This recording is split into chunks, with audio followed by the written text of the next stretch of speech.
Yeah, it's been like 2 years since the last E30 episode. I know, that's terrible, and I'm sorry. You're a disgrace. Let's backtrack a little. I purchased my E30 back in 2020. I bought it sight unseen, and boy, was that a terrible mistake. The car needed a lot of work, like a lot. I took it as a challenge. My goal was to rebuild this car and show it the love that it deserves. Many viewers said it would be very expensive to bring the car back to life and that I would give up on it like most people do after trying to do the same thing. I mean, they were 50% correct. Much more money has gone into this car than I originally expected. But they were wrong about me giving up. I'm not getting rid of this car. A short-term goal of mine is to finally drive the E30 for the first time. And to do that, we are swapping in what might be the best engine swap for the E30 platform. An S52 motor that came out of an E36 M3. It's been done hundreds of times and it's well documented, making it a relatively straightforward swap. It's reliable as hell, sounds amazing, and can take a beating even after tuning it. And to go along with the engine swap, we have all these upgrades here on the table. Coilovers, engine and trans mounts, brakes, stainless brake lines, control arms, a strut tire brace, a clutch, coolant hoses, and much more. A ton of these parts were possible thanks to ECS tuning. They sell a ton of E30 parts along with parts for every BMW model that's pretty much out there. I will have all the parts used in this video linked down in the video's description. Hey guys, welcome back to the channel, and that's it, we're done. Well, Hey guys, I'm fighting myself because what I really want to do is put it back in that corner all we did, right over there. All we did was brick this lift up. Okay, so the reason I decided to move it here and put it on the lift is to give me a little bit of motivation because can't use the lift until this car is done. Huh? Huh? What? It looked exactly how it looked 10 years ago. Nothing has changed. Y'all want some E30 content? Yeah, I'm about to get some E30 content. Do I still got time to change my mind? Yes. All right, bro.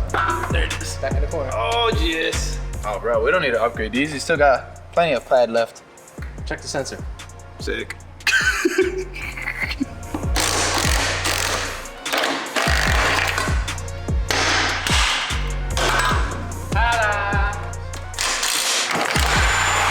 Oh my God. Asbestos.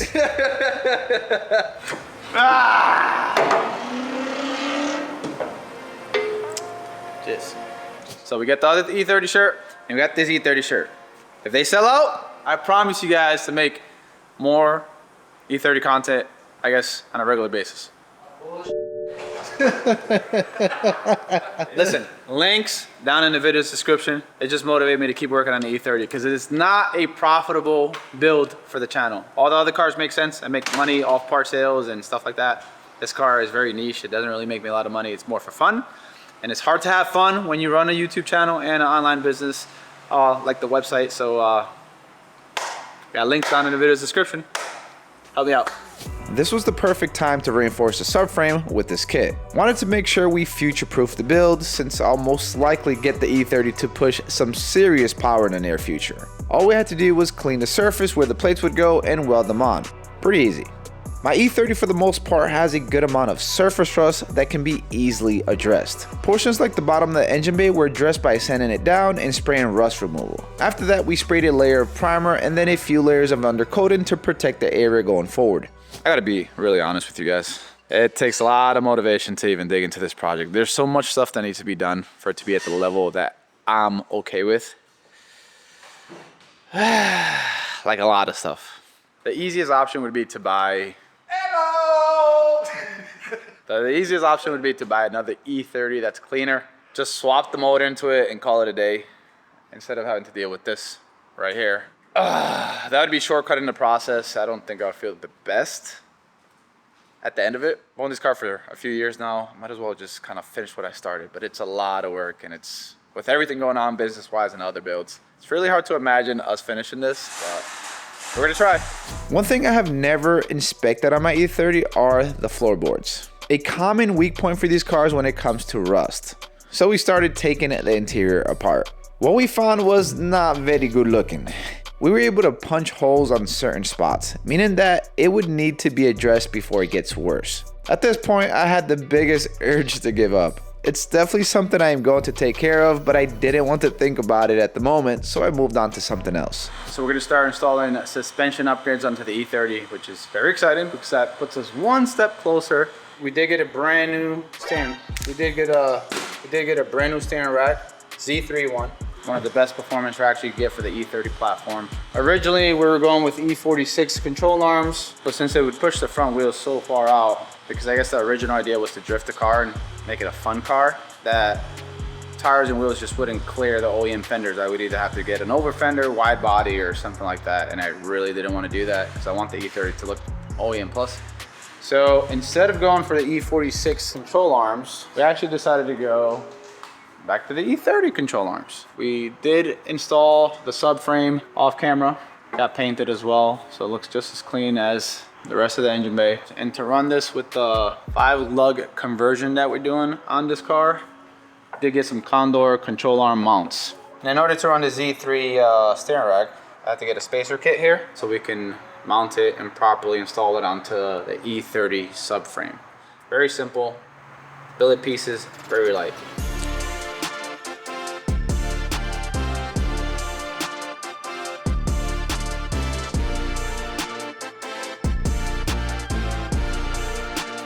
All right, so here are the engine mounts. We're gonna go ahead and mock those up. They're gonna sit right like that. We have a washer nut on the bottom side. So control arm mount. We're about to install this one, driver side one. Just lubing it up real quick. Don't be thinking nasty, y'all. Don't be thinking nasty. Just lubing up the hole. That's all I'm doing.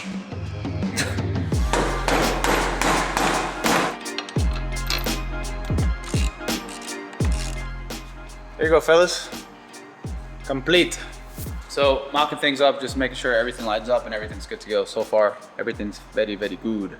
Suspension is my biggest concern at the moment, and it slowed down the process. This is the only thing we need to move this project quickly forward.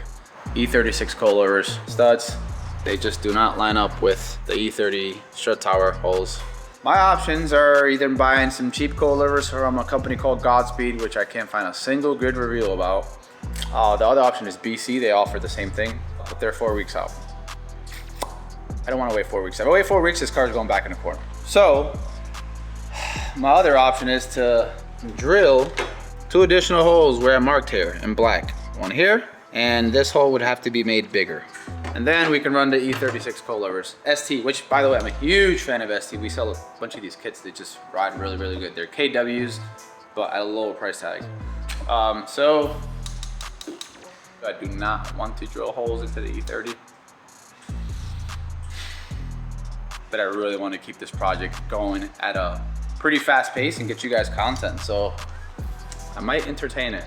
And since we're gonna have this over it and a plate maybe to reinforce it, probably won't be able to see the additional hole. It's just, I'm gonna know we drilled an additional hole. So let's see what we do.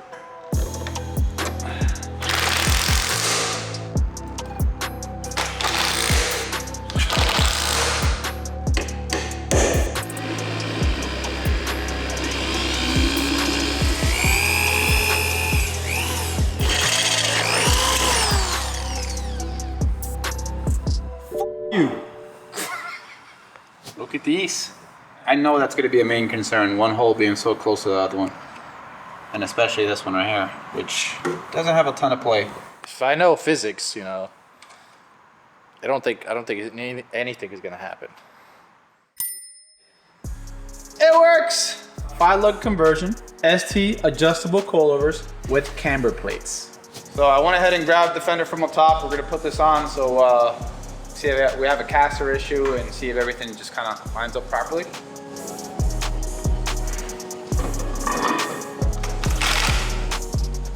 Hey, watch the candy, bro. Those are new wheels. As you can see though, it is perfectly centered. So far, it's looking pretty good. Makes me feel a little bit better about the decision of drilling. Well, the fender got into place after that. Ah! Yeah, so E46 control arms would have had this sitting like right here. Well, we don't even know the wheel setup we're gonna have in this car. Right there. All right, the E36 fitment, there you go. That is the perfect fitment if you think about it. E36 fitment, bruh. I mean, obviously not this ugly ass wheel. Well, not this wheel, but that's the fitment. So whatever these measurements are is what I need. I guess we were running 17s. Oh, absolutely. I'm not doing 16s or 15s. That's what most E30 guys do. Like, what's the back? 14s? Those are 14s. That's like a 12. That looks like ass. That's a drag radial on the back. One thing we were mocking up too is we were mocking up the brake booster. I think something we didn't talk about, decided to go with the E90 one, which is a common swap for the E30 that we retrofit on here. And the little tank right here is not gonna clear the intake manifold, so decided to buy another one, I believe from a 2002 BMW. Yeah, I know, weird, but it works. And we installed a front mount intercooler because we're gonna make big power. It's not just sitting there, by the way, it's installed. We pulled out the gas tank. We were looking at the condition of the fuel tank, the fuel pump, the lines and all that stuff. And good thing we did, because the minute we saw what we saw, we had to remove the fuel tank and get rid of it. It's right here. We pulled the fuel pump and it was very rusty, and as you can see, it's essentially the tank falling apart and just crumbling inside. Rust, corrosion, dust, dirt. Bro, it looks like a fucking pile of sand in there. It is terrible.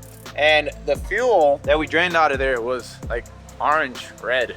Looked like orange Gatorade. Yeah, it was really bad. The fuel pump is even worse, but I think Ali threw it away, so I can't even show you guys what that looked like. So I went ahead and bought a new fuel pump, and I bought a new fuel tank. Let me show you guys. Wow. By the way, Amazon came in a clutch here because the fuel tank and the fuel pump was from Amazon. 50 bucks. 50 bucks. But I'll tell you the main reason I did it, because we're gonna upgrade the fuel pump here anyways.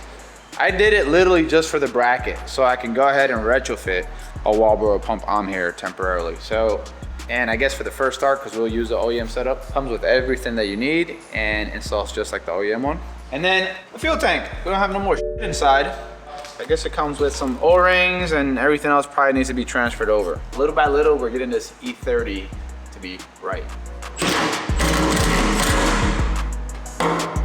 Mean. Wow, so nice. Should just plug right up to the harness.